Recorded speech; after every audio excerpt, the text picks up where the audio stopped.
Thank you, sir. I'm pleased to rise to support the Public Finance and Auditor General Access to Cabinet Submissions Amendment Bill. I commend the Shadow Treasurer, the member for Colton, for bringing this bill to the House and for the work that he did, along with our colleague, the Honourable Heidi Girolamo, in the other place to prepare this bill. The member for Colton and the Shadow Treasurer has already outlined some of the work that went into the preparation for this bill and noted that when introduced to the Legislative Council, the Greens, SA Best, One Nation, the entire crossbench of the Legislative Council joined with the Liberal Party in supporting this bill and bringing it to this place.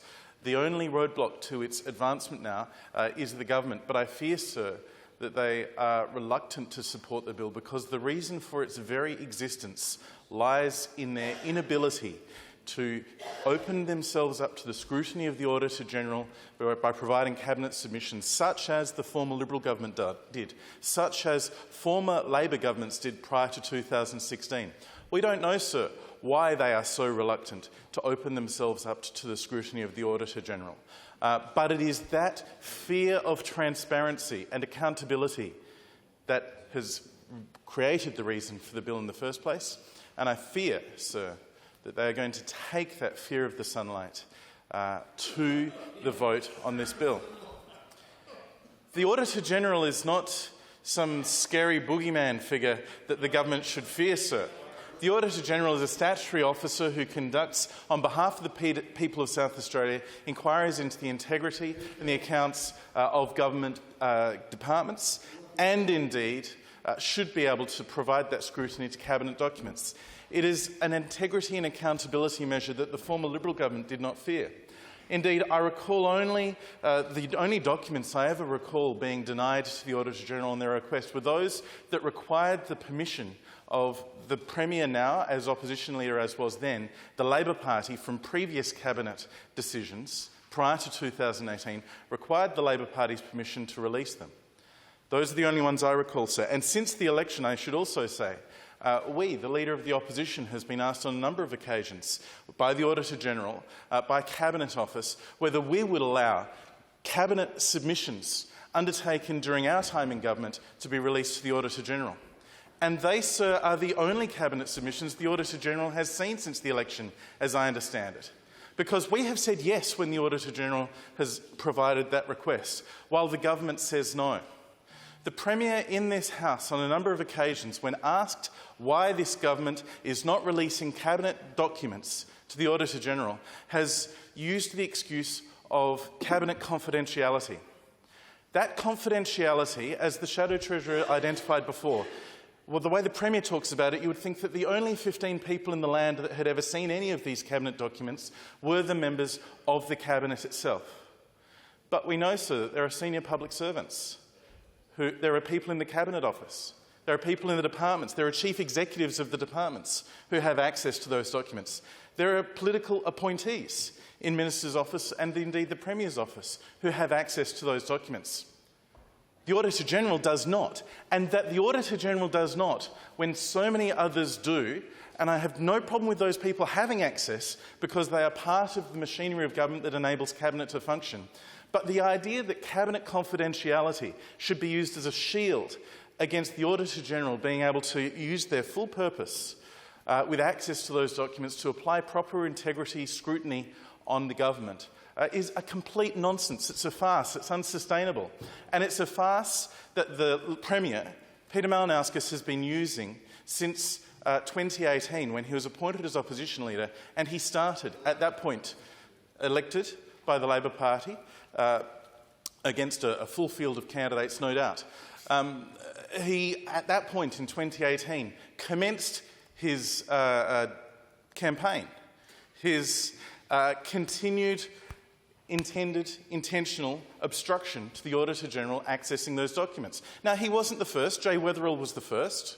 The former Premier introduced this approach in 2016, and the Auditor General complained and expressed concern then, and we in the opposition, as we were then, said we wouldn't behave like that in government, and we didn't. But this is a government, this is a party that since 2016 has not provided scrutiny to the people of South Australia, not for cabinet documents to be seen by everybody, not for cabinet documents to be released to the entire world, to the Auditor General.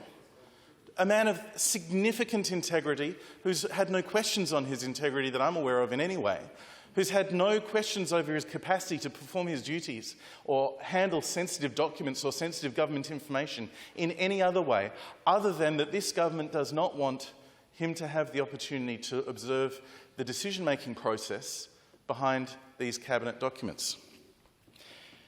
Several years ago, there was a significant inquiry undertaken into the school building program. It found many, many good things happening in the school building program.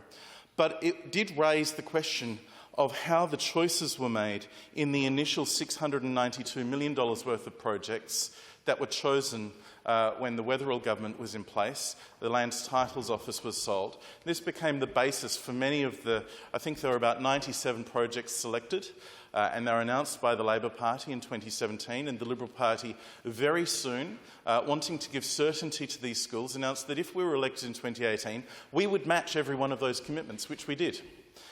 And indeed, many of those commitments have now been completed and significantly improved schools. But there are 500 public schools, sir, and we've identified dozens and dozens of them, potentially well over 100, do need some further work. 90 or so were chosen by the Labor Party, and the amount of money that was spent on each of them was determined by the Labor Party.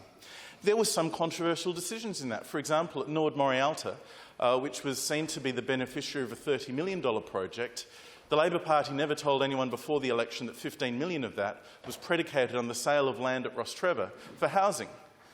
That decision, thankfully, was overturned, and that land is now going towards building a new school. But the purpose in raising this example, sir, is the Auditor General would have loved to have seen the Cabinet submission that went into the Cabinet to make those decisions about the $692 million, the 97 or so choices. I haven't been told this officially, but my understanding is that there were many suggestions that did not make the cut. Now, whether those suggestions were in the Cabinet paper or not, prepared by the Education Department, well, we won't know until the expiry of time for those Cabinet papers to be revealed comes up. The Auditor General would have liked to know. The Auditor General would have liked to know if there were suggestions made by the Education Department about schools that should get funding, or whether the amounts of money that were provided in those suggestions were sufficient.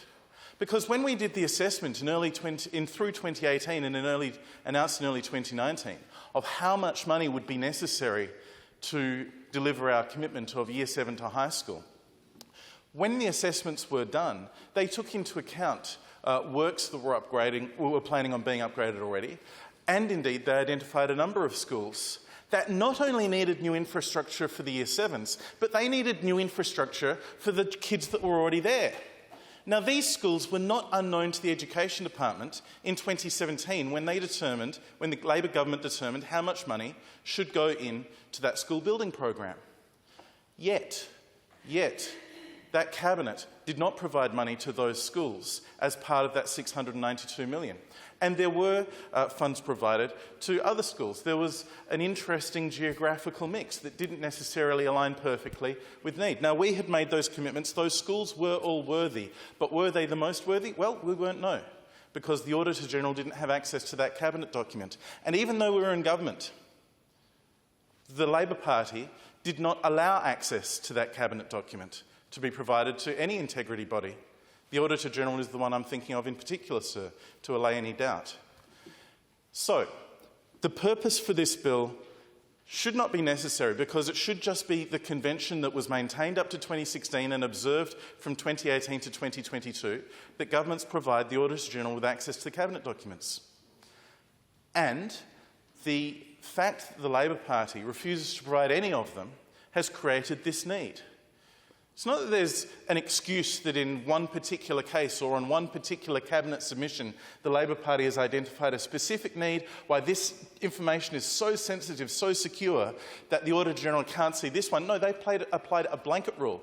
They don't believe the Auditor General ought to be entitled to see these documents. Well, we disagree, sir.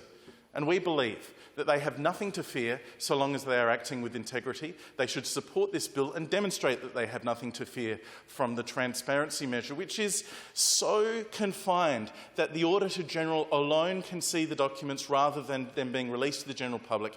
And on behalf of the general public, on behalf of the people of South Australia, the Auditor General can apply themselves and their scrutiny and their consideration as to whether these cabinet submissions, these cabinet decisions were taken appropriately. I commend the bill to the House. Member for Elizabeth. Maybe adjourn, sir. It's been moved. Is it seconded? The question, those of the opinion say aye. Against no. The ayes have it. The ayes have it. Division called. Ring the bells.